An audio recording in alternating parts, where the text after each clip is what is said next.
Party Sunday enjoy करते हैं questions के साथ, है ना। बढ़िया क्वेश्चंस, बढ़िया माइंड तुम लोग का क्वेश्चंस की तरफ दिमाग भी लगा हुआ है, इसमें मैं समझ रहा हूँ। तो अच्छे अच्छे प्रॉब्लम्स डिस्कस किए गए। तो जैसे नंबर 1 है, a rocket is fired vertically from the ground, net vertical acceleration, ध्यान रखना 10 दिया है वर्टिकल एक्सेलरेशन, और ये जो 10 वर्टिकल एक्सेलरेशन है, एक मिनट में प्लीज सेटिंग कर लूं। तो 10 है, the fuel is finished 1 metre, sorry 1 minute में फ्यूल खत्म हो जाता है, बेकार है, लोकल इंजन लगाया हुआ है नहीं, and it continue to move up, what is the maximum height reach.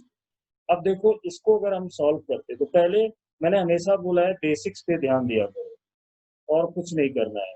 यहाँ से चलेगा, u 0 होगा, थोड़ी देर जाने के बाद इसका t इक्वल कितना है 1 मिनट। 1 मिनट के बाद क्या हुआ, इसका फ्यूल खत्म हो गया।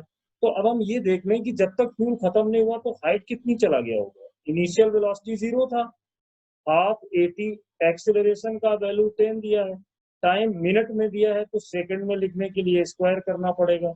और जब हम इसको सॉल्व करेंगे, कैलकुलेशन बच्चा तुम्हारा पार्ट 18,000 मीटर आएगी। चलो यहाँ पे पहुंच गए, बहुत बढ़िया। और क्या हुआ, और देखते हैं कि जब ये यहाँ से चला तो कितनी स्पीड हो गई थी इसकी, चलो वो भी मालूम कर लेते हैं। कैसे, v इक्वल, अब यहाँ से कैसे मालूम करोगे, 0 पहले था, एक्सेलरेशन हमारा 10 था, टाइम लगा 1 मिनट यानी 60 सेकेंड, तो यहाँ पे पहुंचने में स्पीड कितनी हो गई 600 मीटर पर सेकंड। जल्दी जल्दी करना है। तो अब जब यहाँ से आगे बढ़ रहा है तो 600 से बढ़ रहा है।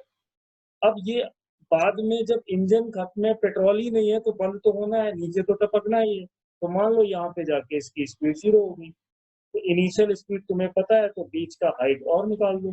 तो कैसे निकालूं, ये लो, v square u square 2as, पड़ा ही हुआ है, लास्ट में स्पीड 0 हो जाती है। अब इनिशियल 0 है नहीं, क्योंकि जब पेट्रोल खत्म हुआ तो उसकी स्पीड क्या थी 600 का स्क्वायर। एक्सेलरेशन तो इसमें पहले से ही दे रखा है 10 है, लेकिन यहीं पे गलती बच्चे कर जाएंगे। एक्सेलरेशन जो 10 है, वो जैसे ही इंजन का पेट्रोल ही खत्म हो गया तो वो एक्सेलरेशन देगा कौन, यहाँ पे गलती करोगे तो। अब एक्सेलरेशन जब दिया नहीं तो लेना है 9.8। क्यों लेना है 9.8, क्योंकि इंजन बंद तो देगा कौन यार। अब निकालना है h2, तो अब देखो सारी वैल्यू दी है 600 स्क्वायर 2 इंटू 9.8 और h2। अब भाई कैलकुलेशन इसकी करनी है, तो h2 की वैल्यू आएगी यहाँ से 18367.3 मीटर आ गई। तो टोटल हाइट कितनी गई। अब ये तुम्हारा काम है, दोनों को आपस में ऐड करो। तो दोनों ऐड करोगे तो कितना मिलेगा, h1 का वैल्यू हमारा 18,000 था, दूसरा वैल्यू हमारा ये आ गया। तो चलो कैलकुलेशन बच्चा लोग तुम करते रहना, 36.4 जब किलोमीटर में बदलोगे तो ये आ जाएगी। इसमें समझने वाली चीज ये थी कि 10 कब हटेगा और 9.8 कब लगेगा। ठीक है, चलिए भाई दूसरे वाले पर आते हैं, देखिए ये क्या कह रहा है। तो ये दूसरा क्वेश्चन दिखाई दे रहा है, इसमें कहा गया एक कैनन बॉल है जिसका range, horizontal range, if h and h dash are the maximum height in two paths, which has possible then, तो पॉसिबल क्या होगा। ये क्वेश्चन काफी आता है, मैंने कई बार इसको देखा है डिफरेंट डिफरेंट टेस्ट में। तुम बच्चा इसको ऐसे समझा करो, अगर मैं एक ही बॉल को 2 बार फेंकूं, समझना मेरी बात, एक बार मैं एंगल लूं थीटा और दूसरी बार मैं एंगल लूं 90 माइनस थीटा, तो रेंज सेम आती है, ये हमने पढ़ा हुआ है। तो अब यहाँ पे अगर इसने कहा है कि रेंज सेम है, तो वहां से मुझे ये आइडिया मिल गया कि एक बार एंगल थीटा है और दूसरी बार 90 माइनस थीटा है, बस क्वेश्चन की स्टार्टिंग मिल गई। तो हाइट का फॉर्मूला एक बार लिखो u square sine square theta upon 2g, है ना। दूसरी बार h2 लिखो, तो फिर आएगा u square sine square 90 minus theta upon 2g, वो आ गया। अब यहां से क्या होगा, ये बदल जाएगा कॉस में, u square cos square theta upon 2g। इसमें 2 टाइप के क्वेश्चन बनते हैं, कभी ये तुमसे पूछेंगे h1 अपॉन h2 के टर्म में, जब h1 अपॉन h2 करोगे तो साफ दिखाई दे रहा है सब कुछ कटेगा, sine square upon cos square बचेगा, तो tan theta equal root h1 upon h2 आ जाएगा। हो सकता है अगले वाले टेस्ट में ये आ जाए। पर अभी हमारे साथ क्या इसने किया, इसने कहा कि H1 और H2 का मल्टीप्लाई करो। तुम कैसे जानोगे कि मैं ये मल्टीप्लाई करूं? क्योंकि मेरे ऑप्शन में ये देखो मुझे दिखाई दे रहा है, ये दिखाई दे रहा है, ये दिखाई दे रहा है, एक बार डिवाइड भी दिखाई दे रहा है, पर डिवाइड करने से तो 10 आएगा, ये ऑप्शन तो होगा नहीं। तो हम आगे सोचने लगे, जब तुम इन दोनों का मल्टीप्लाई करोगे तो मल्टीप्लाई करने से तुम्हें क्या फायदा होगा? देखो, you square sine square theta, you square cos square theta, दोनों का मल्टीप्लाई करो, u की पावर आएगी 4, पर मैंने लिखा स्क्वायर। यहाँ साइन स्क्वायर थीटा है, पर मैंने लिखा ओनली साइन थीटा, फिर मैंने लिखा ओनली कॉस थीटा। अब देखिए, ये 2g है, ये 2g है, मैं 2 का मल्टीप्लाई 4 अपने दिमाग में रख रहा हूँ, सिर्फ मैं g को लिख रहा हूँ। ऐसा मैंने क्यों किया था? अब मैं इसको पूरे को स्क्वायर बना सकता हूँ, क्योंकि अंदर था 4g स्क्वायर। जब 2g मल्टीप्लाई करोगे ना तो 4g स्क्वायर आएगा, 4 मैंने लिखा नहीं। क्यों ऐसा करा? साइन को स्क्वायर की जगह साइन में क्यों लिखा? क्योंकि अब ये वाला फॉर्मूला रेंज का फॉर्मूला बन जाएगा। तो इससे फायदा क्या होगा? इससे जैसे ही तुम इसको ध्यान से देखोगे, तुम्हें बेनिफिट ये होगा कि यहाँ होगा H1, यहाँ होगा H2, इधर होगा आर स्क्वायर। अब एक चीज और, मैंने यहाँ पे 2 और 2 को छोड़ के रखा था, तो उसको यहाँ से मैं मल्टीप्लाई कर देता हूँ बाहर लिख के 1/4। अब ये जो यहाँ 4 है उसको यहाँ भेज दो। तो यहाँ से जब तुम पूरा देखोगे कि ये जब बाहर निकाले तो 4 थे, अंडर रूट से बाहर भी नहीं, तो जब यहाँ स्क्वायर हटाना चाहोगे तो बताओ क्या क्या बनेगा ऑप्शन? अब तुम्हें दिखने लगा ना, ये बन जाएगा। क्यों? ये रूट में हो जाएगा, ये r²/4 था, 4 यहाँ से हट के यहाँ पे चले गए, तो बड़े आराम से हमारे जो क्वेश्चन नंबर 2 का ऑप्शन नंबर 1 सही हो गया। बस, चलो और मजा लेते हैं, अगले वाले पे आते हैं भाई। इसने क्या कलाकारी की बच्चों को परेशान करने के लिए, देखते हैं। अच्छा, ये है, a man is moving with 10 metre towards west on horizontal ground. Observe that rainfall is falling vertically downward. Now he increased his speed 15 meter per second and find that now the rainfall falling at 45 toward him. The speed of rain with respect to ground. अरे भाई, ये तो मैंने अभी थोड़े दिन पहले ही देखो अपलोड किया था, है ना? मैंने क्या समझाया था? इस टाइप का कोई भी क्वेश्चन अगर कभी आ जाता है तो क्या करोगे? सबसे पहले हमें, अरे ये कहाँ से खोल गया? सबसे पहले हमें क्या लिखना होता है? सिंगल फॉर्मूला अपना, ERN VR माइनस VR। अब देखो, इसको पढ़ते जाओ और सॉल्व करते जाओ, बड़े आराम से हो जाए। ये मैन इज मूविंग 10 मीटर पर सेकेंड, किधर जा रहा है भाई? ये वेस्ट में, on A horizontal ground. He observe that rainfall is falling vertically down. तो अगर मैं इसका वेक्टर डायग्राम बनाऊं तो बताना, अगर ये वेस्ट में जा रहा है तो माइनस के साथ तुम्हें लिखना है, मतलब ईस्ट में बनाओगे। मैंने मान लिया ये Vx, ठीक। रेन कहाँ पर आ रही है? अब देखना, यही ट्विस्ट है। ही ऑब्जर्व, कौन ऑब्जर्व कर रहा है? ये मैन ऑब्जर्व कर रहा है रेन को। कैसा ऑब्जर्व करता है? अपने से 90 पर ऑब्जर्व करता है। तो यहाँ पर वैल्यू ये क्या होगी?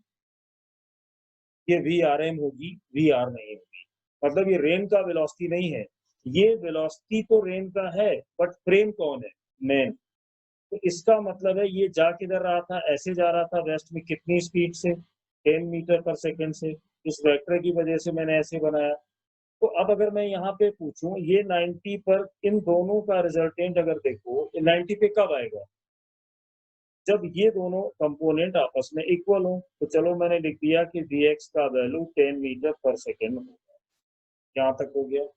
अब ये ध्यान रखना, मैंने अभी इसमें रेन नहीं बनाई है, रेन का ग्राउंड के रिस्पेक्ट में कहाँ पर होगी वो नहीं बनाया, क्योंकि प्रॉब्लम ने मुझे बोला ही ऑब्जर्व, यानी मैन ऑब्जर्व रेन। तो ये 90 पर करेगा, क्योंकि लिखा है वर्टिकली डाउनवर्ड। वर्टिकली डाउनवर्ड यानी एंगल 90 तभी हो सकता है जब ये Vx और ये 10 आपस में इक्वल हो। अच्छा, आगे चलो, अगले स्टेप में इसने फिर कुछ बोला है, ध्यान से सुनो। इसने कहा है कि जब वो अपनी स्पीड 15 मीटर पर सेकेंड कर देता है तो रेनफॉल जो होता है वो 45 डिग्री टूवर्ड्स हिम, उसकी तरफ होता है 45 डिग्री से। तो अब बताओ क्या स्पीड होगी? तो अच्छा, डायग्राम मैं बना रहा हूँ, ध्यान से देखना। यहाँ पर ये सिचुएशन होगी, ये देखो। तो अब जो VRM होगा, यानी VRM, जो ये ऑब्जर्व करेगा अपनी तरफ कितने एंगल से? 45 से। चलो करेगा। यहाँ की वैल्यू हमें पहले से पता है Vx, मैंने यहाँ पे लिख दिया Vy। ये क्या है? ये वो रेन का वेलोसिटी है जो मैन ऑब्जर्व कर रहा है। अब ये क्वेश्चन कितना आसान है, देखो ये मैंने कितनी बार समझाया। यहाँ पे मान लो ये V इस डायरेक्शन, और ये तुम्हें दिया गया है 15 मीटर पर सेकेंड। अगर सिंपल डायग्राम से सोचो, अब बताओ क्या करूं। यहाँ पे मैं लिख दूंगा 1045। 1045 अगर है तो ये कंपोनेंट और ये कंपोनेंट बराबर होंगे, मैंने बहुत प्रैक्टिस कराई है तुम लोगों को। तो जब इन दोनों कंपोनेंट को आपस में करोगे तो ये देखो, ये परपेंडिकुलर बनेगा 10 के लिए, ये वाली साइड तुम्हारी बेस बनेगी। तो परपेंडिकुलर ये बनेगा, ये होगा कितना, 15 ये है, x ये है, मतलब ये होगा 15 माइनस Vx अपॉन में ये वाला कंपोनेंट जो मैंने Vy माना हुआ है, ये लो। इससे बेनिफिट क्या हुआ, जब ये वैल्यू हो गई 1 तो ये 15 माइनस Vx और Vy हो गए इक्वल। इसमें एक गुड न्यूज क्या है कि Vx की वैल्यू मुझे पहले से पता है कि 10 होगी। जब यहाँ 10 रखोगे, 15 से 10 माइनस करोगे तो 5 आएगा। ये वैल्यू तो पहले से ही 1 है, मतलब मैं कहना ये चाह रहा हूँ Vy का वैल्यू जो आएगा वो 5 आ जाएगा। यहाँ से आ गया। अब सोचो, अगर ये वैल्यू मुझे 5 मिल गया तो थोड़ी जगह बना लेते हैं इसको समझाने के लिए। अगर ये वैल्यू मेरे पास 5 है तो अब देख लो, ये Vx तुम्हें रेन का मिल गया, ये Vy मिल गया, Vy मिला 5, Vx था 10, तो रिजल्ट 10 निकाल लोगे इन दोनों का, यानी 10 का स्क्वायर और 5 का स्क्वायर। ये 10 का स्क्वायर और 5 का स्क्वायर आएगा, जो भी वैल्यू आएगी सॉल्व करोगे तो आएगी 5√5 मीटर पर सेकेंड, और यही तुम्हारा आंसर है। मतलब इसमें पुराना प्रोसेस ही काम हुआ है, कुछ नया हमने इसमें नहीं डाला है। ठीक है, चलो अच्छा आगे देखते हैं। अब इसको देख लो, इजी क्वेश्चन है तो ज्यादा टाइम नहीं देना है इसको।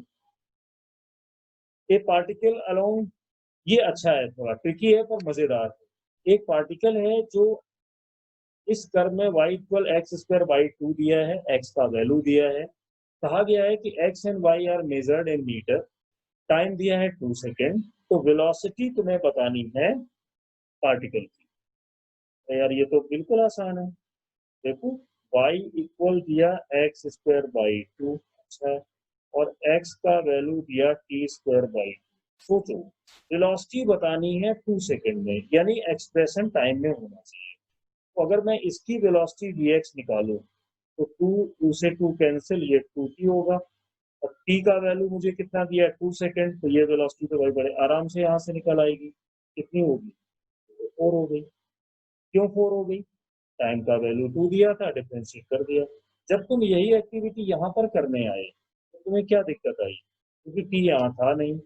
तो अब ये देखो, अगर मैं x को हटाऊं तो टी स्क्वायर बाई 2 लिख सकता हूँ कि नहीं। तो अगर मैं यहाँ पे पूरा लिखूं तो क्या लिखूंगा, टी स्क्वायर बाई 2, जल्दबाजी मत करना, स्क्वायर पूरा लिखना नहीं तो गलत हो जाएगा। ये देखो, अब ये क्या बनेगा, तो पी वाई का वैल्यू होगा टी की पावर 4 अपॉन 8। आ गया। अब मैं टी की वैल्यू यहाँ पे रख देता हूँ, कितना दिया है 2, तो 2 यहाँ रखोगे, 2 2 4 जा 8। पहले मैं, सॉरी, अभी ये वाई में लिखा हुआ है, बहुत जल्दी नहीं करना है नहीं तो इस सब मामला गड़बड़ हो जाएगा। ये भाई वाई में है, ठीक है, ये मैंने यहाँ पे सही नहीं लिखा है, यहाँ पे होना चाहिए वाई। ठीक है बच्चा, ये वाई है। अब डिफ्रेंशिएट करेंगे तब लिखेंगे वी वाई। तो जैसे ही इसको डिफ्रेंशिएट करोगे तो 4 यहाँ पर आएगा, यहाँ पर टी क्यूब होगा और ये 8 होगा, 4 2 जा 8, यानी टी क्यूब बाई 2 आया। टी का वैल्यू दिया था 2 सेकेंड, तो जब यहाँ 2 रखोगे तो ये आएगा 8, डिवाइड करोगे 2 से तो आंसर आएगा 4। आ गया। तो अब हमें इससे क्या मालूम पड़ गया कि वी एक्स का वैल्यू जो आया वो आया 4i कैप, और जो वी वाई का वैल्यू यहाँ से निकला,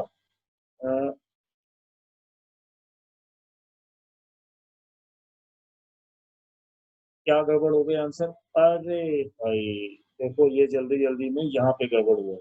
जब हमने इसको डिफ्रेंशिएट किया तो ये 2 तो आएगा ही नहीं यार, ये तुम लोग 2 से 2 कट जाएगा। अभी कहेंगे क्या हो रहा है, तो वी एक्स की वैल्यू कितनी आएगी, सिर्फ 2 मीटर पर सेकेंड आएगी। समझ गए ना। तो जब मेरे से गलती हो रही तो तुमसे भी होगी, तो एग्जाम में इन चीजों का ध्यान रखना है, बहुत जल्दी नहीं करना है। तो जब डिफरेंशिएट हम करेंगे तो 2t/2 आएगा, 2 से 2 हमें काटना पड़ेगा। देखो जरा सी मिस्टेक आंसर बदल जाता है अभी, यानी vx होगा 2 और vy होगा 4।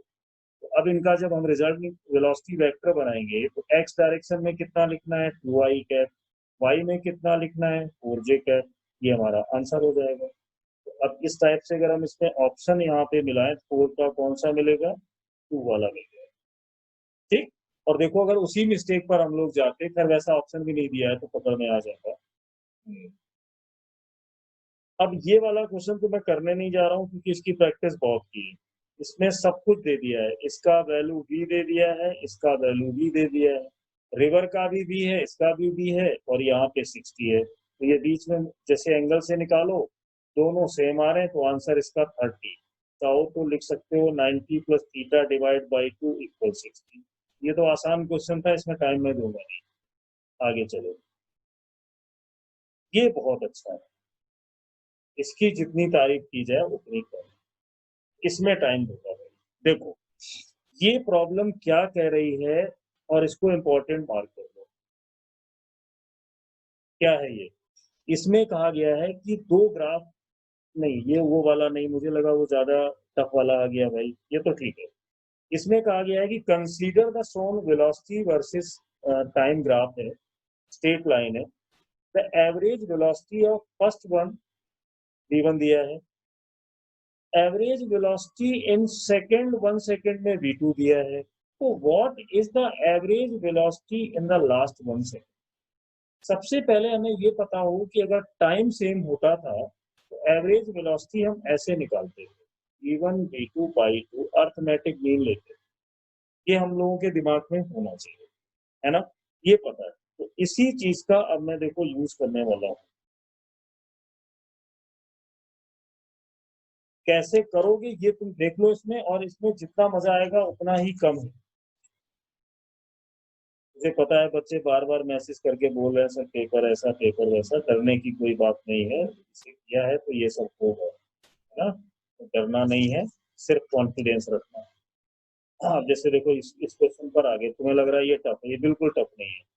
इसमें ध्यान से देखो कि पहले ये 1 है, अगर मैं एवरेज वेलोसिटी पे जाऊं, मान लो v1 पहले वाले के लिए, फॉर्मूला लिखूंगा v1 + v2 / 2, तो v1 यहाँ कौन होगा, तो 1 सेकेंड पर इसकी वेलोसिटी है यहाँ पर, यानी va, एक दो भी है, ठीक। अब बताओ इस 1 सेकेंड के ड्यूरेशन में क्या v मिलेगा, नहीं, v तो ये तब दिया जब 2 सेकेंड हुआ, यानी ये है ही नहीं, v2 हो गया 0, डिवाइड करो 2 से, तो बताओ यहाँ से va/2 का वैल्यू v1 हुआ फर्स्ट सेकेंड के लिए आ गया। अब इसने कहा था कि सेकेंड 1 सेकेंड में, अगले 1 सेकेंड में, यानी टाइम इंटरवल एकदम क्लियर दिया था, अगले 1 सेकेंड में जो इसका एवरेज वेलोसिटी है वो v2 हो जाता है। तो चलो मैं v2 लिखूं। अब मुझे ढूंढना है कि v1 क्या था, तो v1 यानी अब यहाँ से शुरू करोगे ना, टाइम कौन सा लेना है 1 और 2 के बीच का, गलती मत करना, ओरिजिन से टाइम मत लेने लग जाना कि 0 से सर 2 लूंगा, नहीं, उसने साफ बोला है अगले 1 सेकेंड।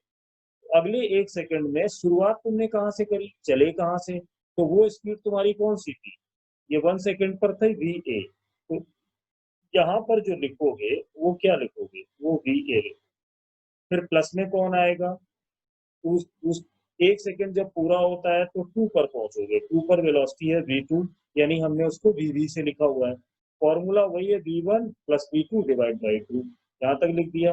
अब बच्चा यहाँ पर एक चीज देखो कि अगर मैं इसको अलग अलग कर दूं, यानी va / 2 और vb / 2, इससे हमें फायदा क्या होगा, va/2 हमने निकाला हुआ था v1, अब मैं यहाँ रख देता हूँ, तो v2 की वैल्यू आ गई v1 + vb / 2, तो आ गए ना यहाँ तक बड़े आराम से, तो मुझे v2 मिल गया। अब इसने ये पूछा था थर्ड, यानी अगले 1 सेकंड में, और बताओ, चलो अब मैंने v3 ले लिया।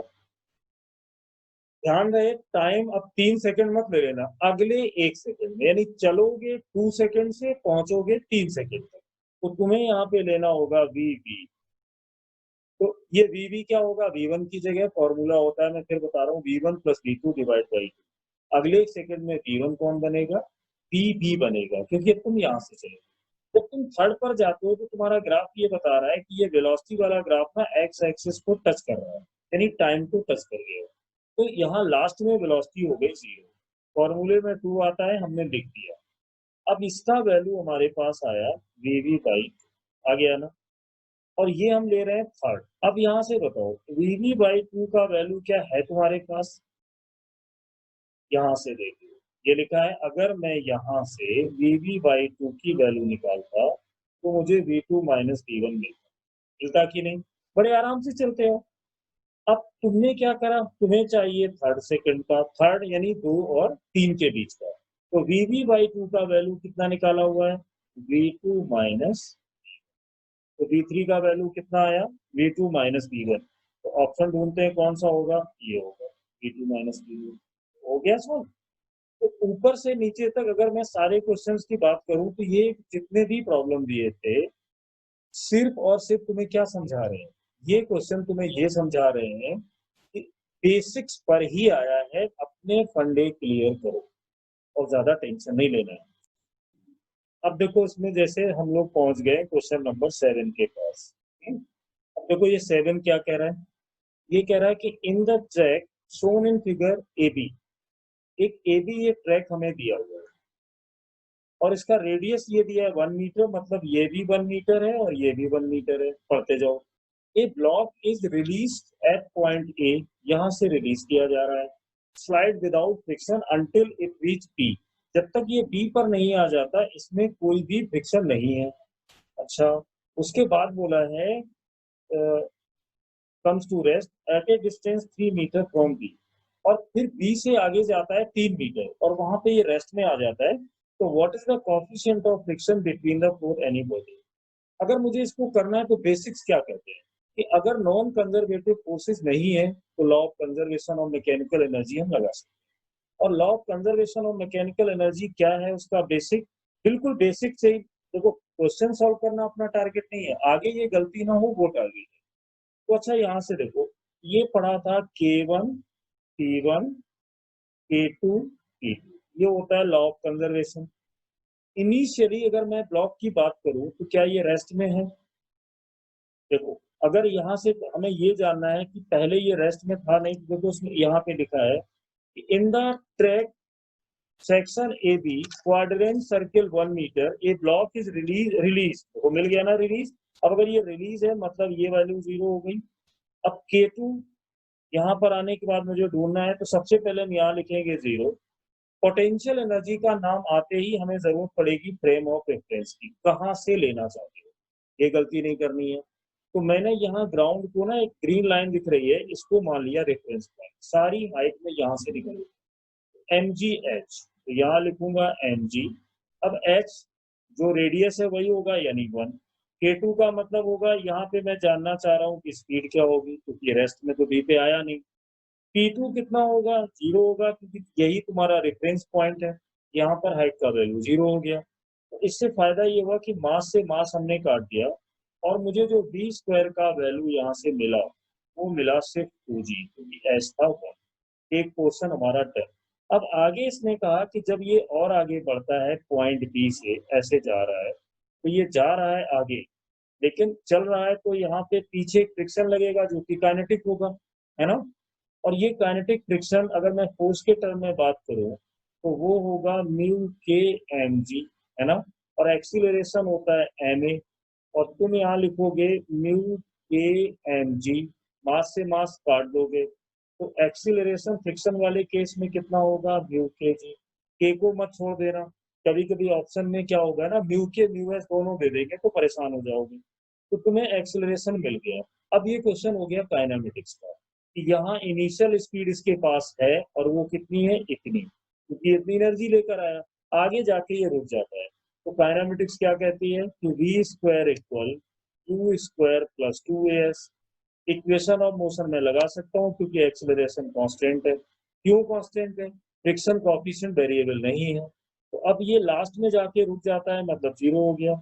यहाँ से चलेगा किस स्पीड से, वो हमें 2G दिया हुआ था, तो हमने यहाँ पे क्या करा 2G का स्क्वायर लिख दिया, 2 इंटू ए। अब ये एक्सेलरेशन कैसा लगेगा, अपोज करेगा मोशन को, तो यहाँ पे मुझे लिखना होगा माइनस का म्यू जी, और लिखना के, ध्यान रखना एस कितना होगा, 3 मीटर तुम्हें दिया है कि 3 मीटर चलने के बाद ये यहाँ पे रुक जाता है। हो गया भाई। अब इसको जब तुम सॉल्व करोगे तो तुम्हारे पास आएगा 1/3। ये म्यू का वैल्यू हो जाएगा 1/3। अब इसमें देख लो कि तुम्हारा आंसर कौन सा निकलेगा। 1/3 कहाँ दिया है, फर्स्ट में दिया है, तो इसका ऑप्शन होगा।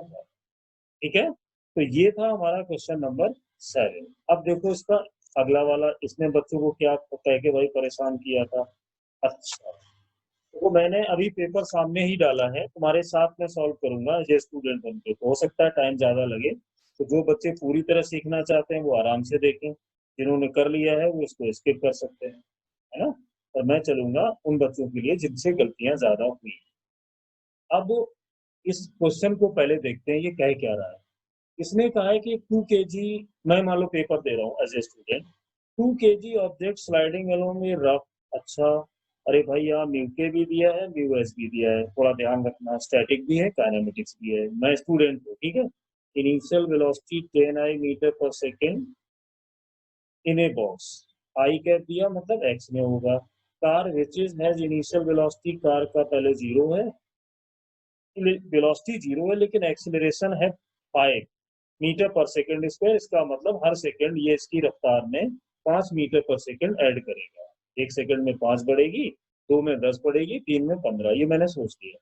Initially object is at origin, अच्छा ऑब्जेक्ट ओरिजिन पे लेना है, मतलब एक्स जीरो है, वाई जीरो है, ठीक है। Which is the following incorrect, अरे ये बड़ा डेंजरस होता है भाई, इसमें गलत कौन है वो हमें समझाना है।